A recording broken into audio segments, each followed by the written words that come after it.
All righty. Good morning, everyone. Hope you have a wonderful morning. Hope everything started out well for you. And I just want to say welcome to this broadcast. What's happening today is I'm going to give you a little background because we're 1 week away from the financial literacy and cash flow event. And just want to kind of give you a prelude and also at the same time a review of some of the content that's in the financial literacy book and new things that you'll hear at the conference. Uh, you hear that at the conference. So let me get some things up here.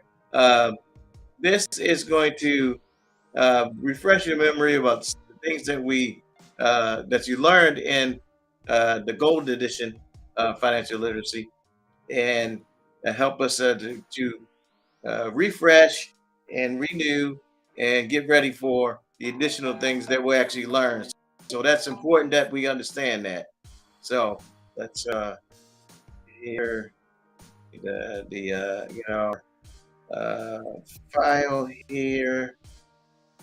Sometimes these computers don't always want to cooperate when you're just in the flow of it. There we go.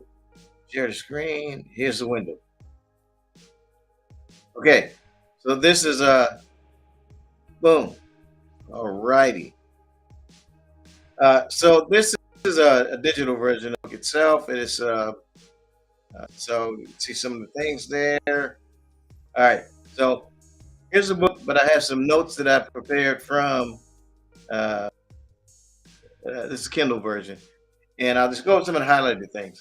So the first item here talks about this is what has caused the financial crisis. And just remember, um, according to the study that was done, what concluded the financial crisis was human nature, action, inaction of the individual, as well as society's irresponsibility to account for human weakness. So, what caused the financial crisis was that thing, not necessarily the market doing this thing and not doing this thing. It was people. It was people. So, the market is just a thing, an object, just in the event that occurs, regardless of regardless of what's going on, there's people affecting or not affecting the market that cause it to happen. So we have to understand that it's not the market, but it's people in the market that cause it to go up and down. We recognize that it's just a system, people affecting the system. Then we know, okay, I need to recognize that, acknowledge that, and know there's something I can adjust to. So when you look at financial literacy, and that's another big thing, because financial literacy is something that's plastered everywhere, but we got to understand the purpose and meaning of it. And this is where the meaning comes from.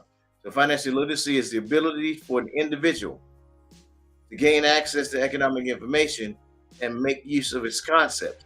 And that was research that done for Saban and Kirshner in 2008.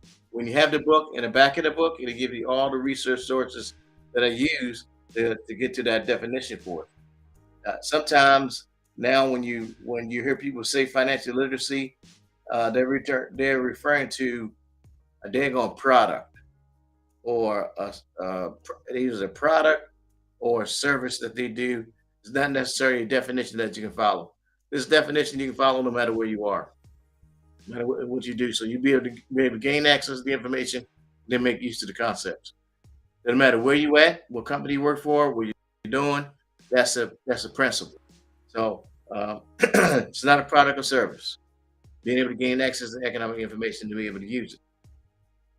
Another thing you want to remember: um, different levels of how you determine where you are wealth-wise. Uh, now, God dropped this in my spirit. It talked about Job had abundance, Abraham was rich. Um, well, first Job had substance, Solomon had great abundance, and then Abraham was rich. So substance, abundance, and riches. Again, this is just all summary of things that we already read in the book. If you haven't read the book, then you got to read it. Reading is fundamental. So you're looking at where you at. Substance is for you and yours. Abundance is for you and other you, and you have help others. Riches helps you empower others. You use your substance and your abundance to empower others. That's when you're like a philanthropist. And you can give away millions and don't miss a beat. You can start other corporations. You can start fund other countries. That's when you got the that's when you get riches. Substance, substance is you and yours. Abundance, you can help you and other people. That's like substance. Abundance is like you have no debt. Yeah, I mean no debt. Your house paid off, car paid off, everything's paid off. You flowing cash. You got cash. But when there's riches, you are a philanthropist. You got enough to give. Really, you can start a whole new, church, whatever you start a whole new. Some people give away 25 million like it is nothing. You give away 25 million, yeah, you balling. But you got to know where you fit, understand where you fit, and don't be pulling people from the left like you think you got riches. Well, yeah, I can't give away 25 million. I'll be straight with you. But I know that's what I've seen. I know that's what this has been placed in my spirit, and I acknowledge it. I know where I'm going. I know where I'm at. I know where I'm going. But be able to recognize and identify that. Another good one. And that there's simple evidence that we have learned to achieve the path of knowledge that's out there, and it's for the future. We are the future aristocrats that are out there. When you have gotten out, you got the knowledge, you got the understanding, and you're working it, that makes the biggest difference. How do you know you're working it? You have six figures cash on hand yourself. You minimum limited debt. You know you're going in the right directions, and you'll be able to teach and share with other people so they can gain it. So I know a little something, something. I'm not saying I don't know it all, but I know some. I know because I've been helping myself and others get to a level of success that helps them gain more as well. So next week, well, this is today is yet on the 16th. On the 16th, that's when you're going to get it. You'll get to learn. Yeah, and that's my golden edition book that you're gonna learn about.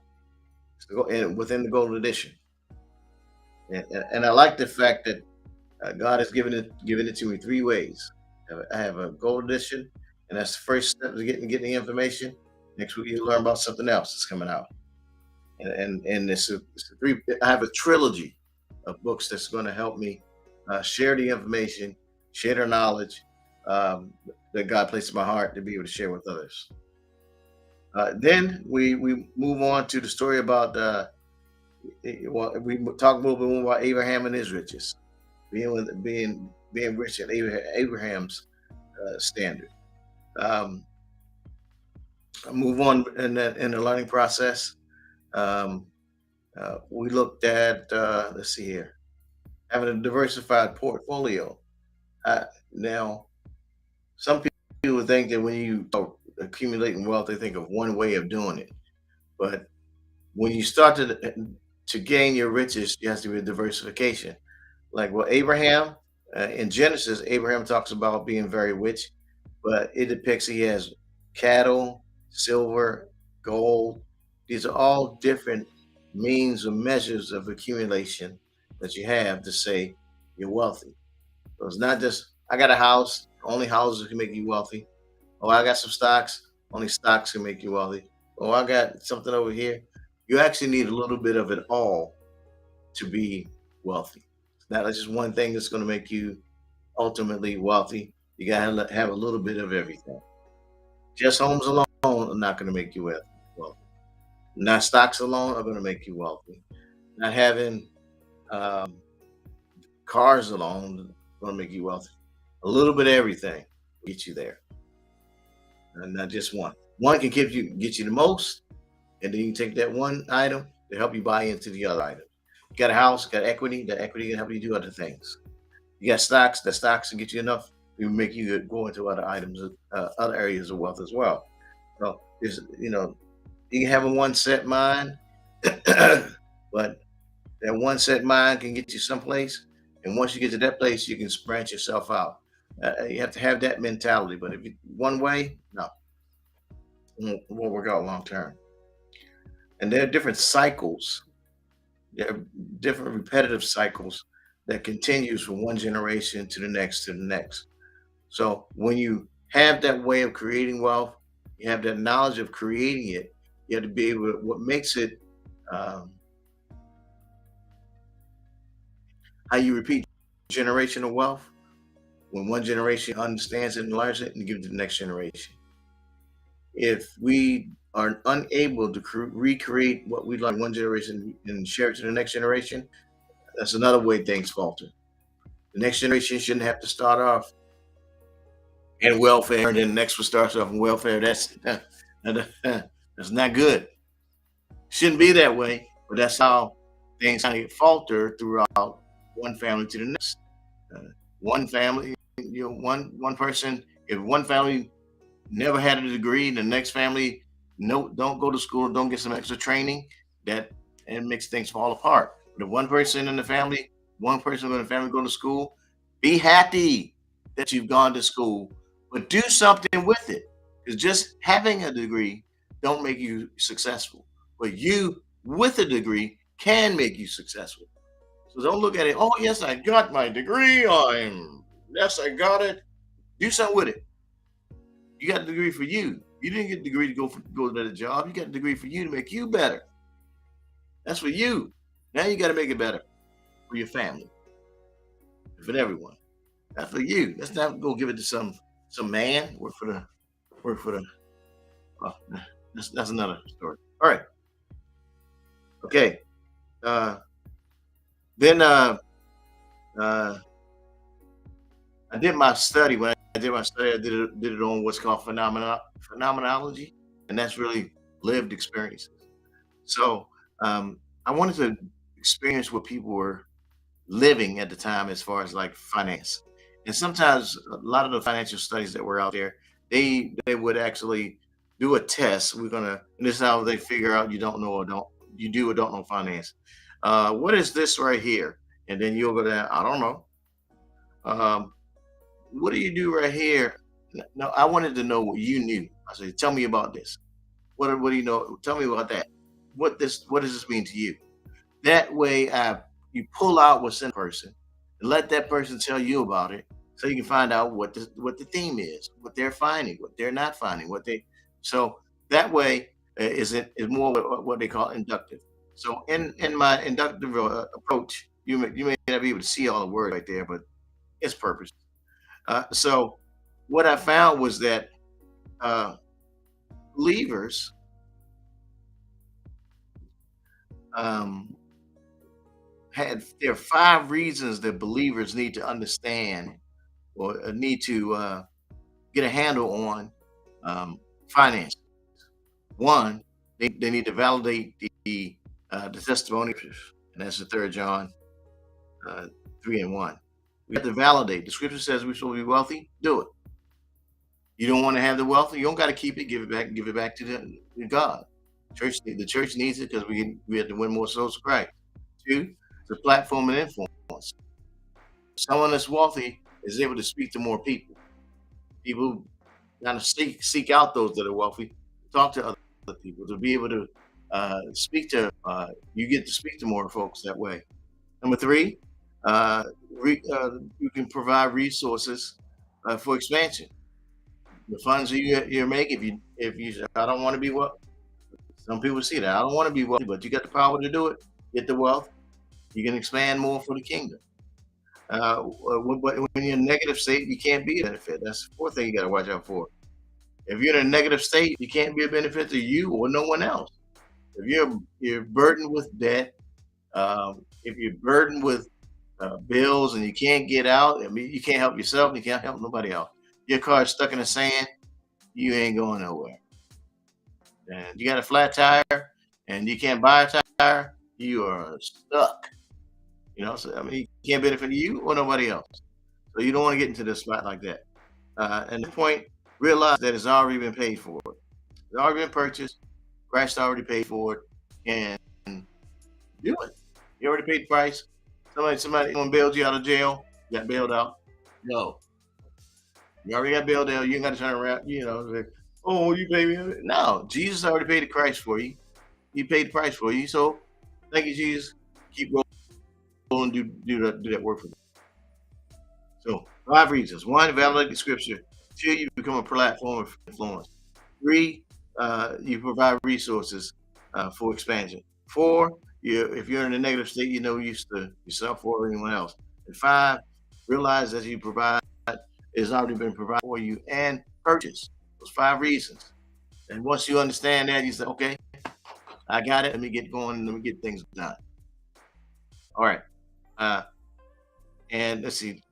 Last thing. Let's see. Last thing I want to share with you is about uh, how the financial education needs a model of learning and learning that encompasses common sense and but with a non-common subject matter that involves engaged learning and recreate principles outside of the realm where you have to create it or learn it from. That's part of the seminar. You're going to learn things in a seminar that you'll be able to grab hold of it and then be able to teach it to someone on the outside. That's my purpose. It's going to be an understanding. 'Cause even though I have a PhD, I'm a simple-minded guy, and I like to take what you learn and be able to share with someone else. And then you can take my book with you when you go. Well, you got to purchase the book. That's our entry fee. You know, can't give it for free. Wish I could, but God, no. You got to buy the book. $20. If you can get it online, it's in my link in the feed here. You can get the book uh, and you read the items that's in there. It's going to cover the things that we talked about here. Uh, and then you get the book, you read it, and you have more insight. Uh, at the event, I'm going to introduce uh, 2 other special things that's going to occur. And then you'll have other ways of learning more about it. You'll learn some good stuff. I'm letting you know you're going to learn some good stuff. You're going to have fun, and it's going to make sense to you. Because that's what I do. I make finance simple and easy. I make understanding gaining wealth and being able to get it, give it, get more, and then give it again. Because that's what Dr. Blake is about. Making sure we get it, making sure we give it, making sure we get more and give some more again. That's just how I roll. All right. With that, this has been Dr. Joe Blake, the Accidental Financial Literacy Center, and now helping you get your financial point across. I want to say this has been a wonderful hanging out with everybody, and we look forward to seeing you September 16th. See you there.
Hey, good afternoon, everybody. This is Dr. Joe Blake here with the Virtual Book Club.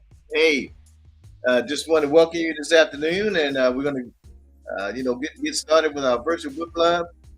Just want to get my presentation up here. I like to keep the book club uh, somewhat short, sweet, and to the point. I want to put a link out there, so if there's some folks that want to join us here, uh, boom, down to Facebook here, and there you go.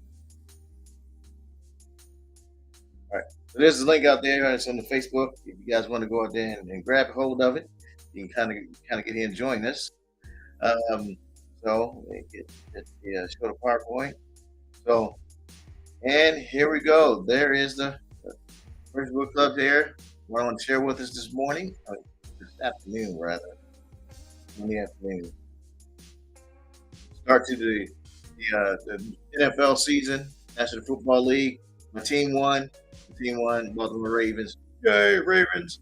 Not everybody can be a Ravens fan. I understand that. You know, and our team where Cardinals didn't win. Ravens won. And it works out. But yeah, let's kind of get it started here. Like I said, I want to keep it to the point. So first of all, the book we're reading is about the book of influence. Influence is pretty much having uh, that extra touch, that extra step. You don't have to be at the top. You don't have to be the boss, but you can be the next person in the line that can help move the company forward. The next soldier in place that when you share something, it can help the corporation, whether it be your own company or the company that you're involved in, move to the next level to make things operate for your benefit, the company's benefit, and everyone around you benefit. So you want to have that influence that even you can be influences you want to get some information or get benefit from another organization to help you out. You want to have that benefit. So here, the first one thing, Brian Tracy is the second author that that shares information in this book. We talked about building trust and understanding needs. So there's the main thing we talked about. So within building trust, hold us snatch right now. Oh, there. So in building trust, um, uh, my pastor, Dr. Craig, Pastor Apostle Craig, he shared once that trust is something that's built over time. It can be lost in a moment, and it can take a lifetime to recover. So when you're building trust with your clients, you're building trust or with those that are around you. Sometimes it can take time to build that trust. That's time that it takes you to share information, share knowledge with others that help in your understanding of what a person is about, what they're trying to gather. But it takes trust. Someone has to get to know you.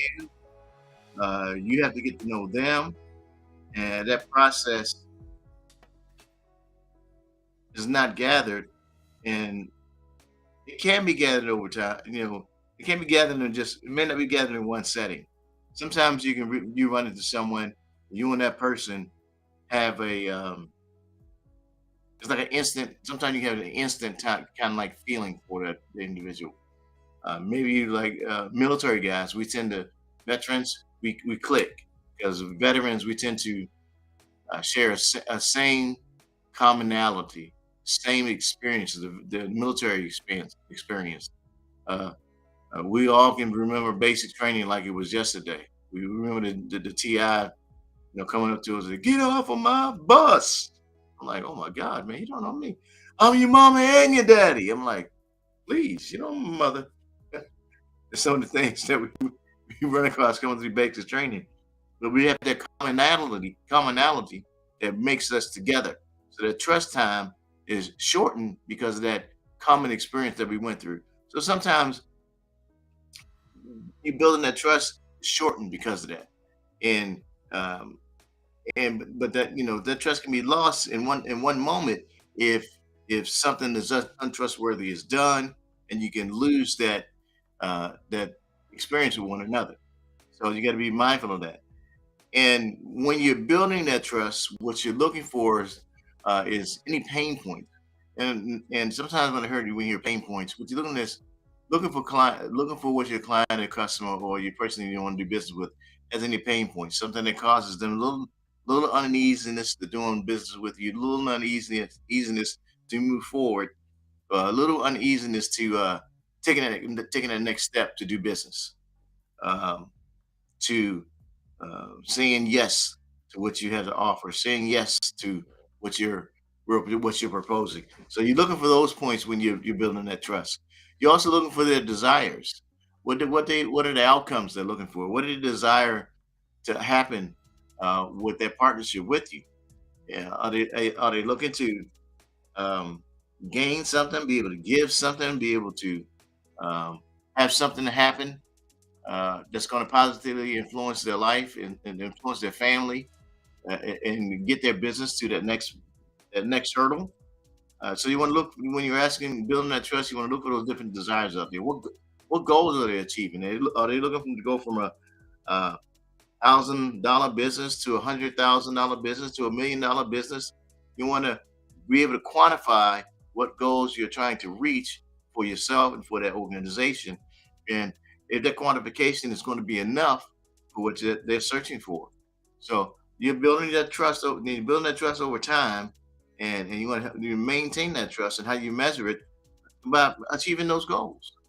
Can you achieve it over are you looking over a 3 year period, 5 year period, a 10 year period, or is it a 1 year period? It just depends on what your customer, your client, your business partner are searching for. And sometimes, you know, success doesn't cover a 1 day, a 1 week, a 1 month period in business. It may take a year, it may take 3 years to get to where your business need to be. You just have to have realistic, measurable goals that that happen within periods of time. It's not overnight. It's not overnight that success comes.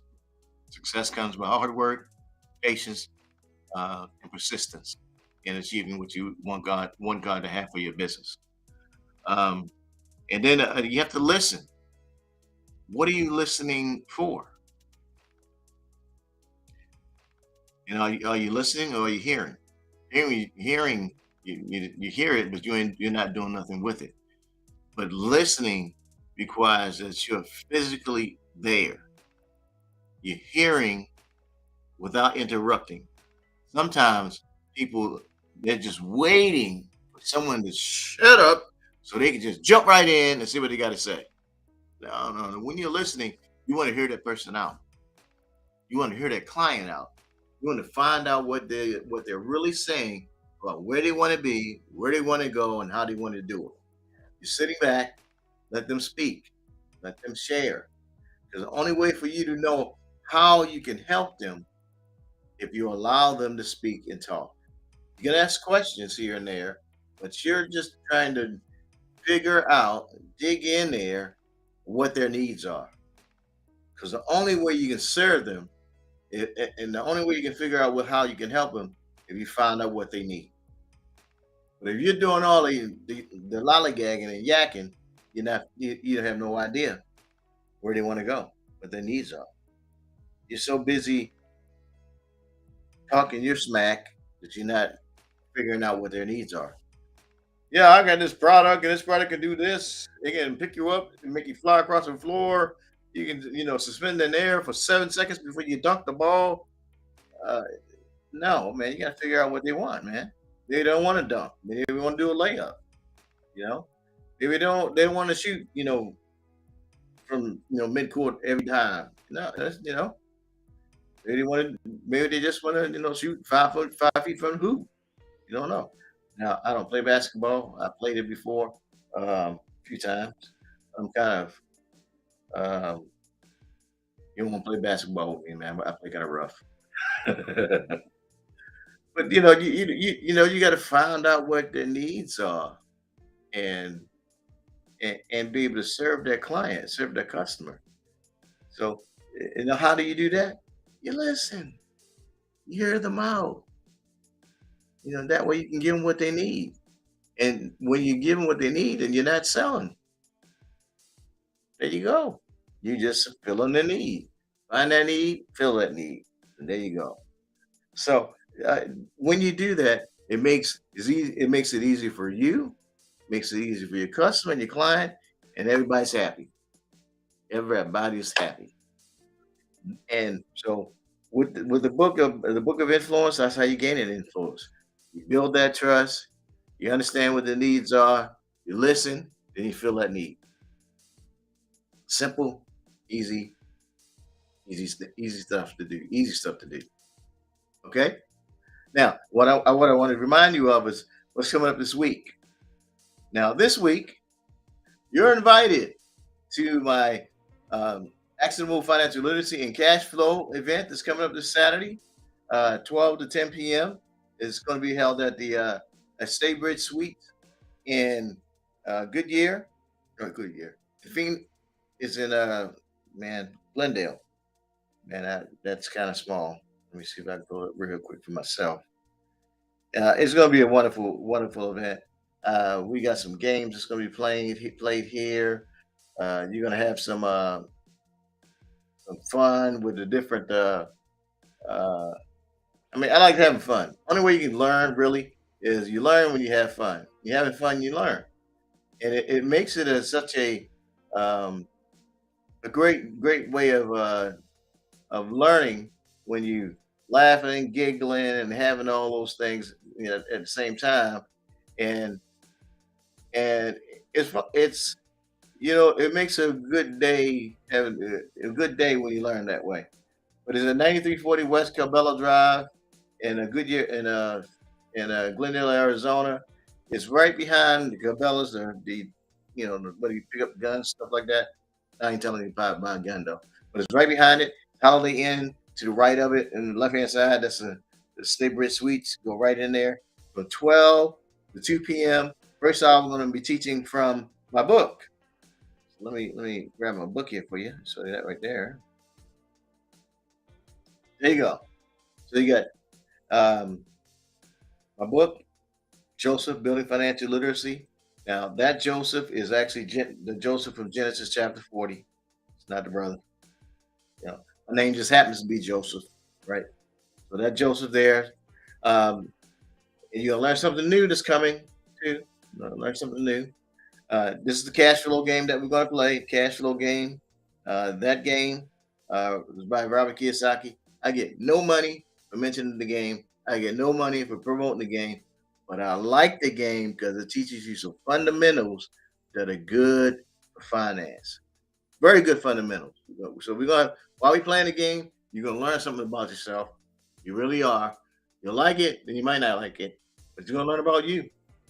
We'll learn about you. So that's some of my teammates there in the picture there. That's me. Big old nose right there. Uh, and that's my buddy Stu, Brian Ware, Debbie, and that's Mark Armstrong. So and there's one more guy that's not there. Is James. James Clark. He's not there, but we're all going to be there. They're going to be help me administrate the game and all the good stuff because enough people show up. We have some tables there and people at the tables, and we'll walk around, help you play the game and learn it. Uh, very very good game. I'm telling you, man, very good game, and it's going to really open your eyes to a lot of things. So that's that. So that's the game.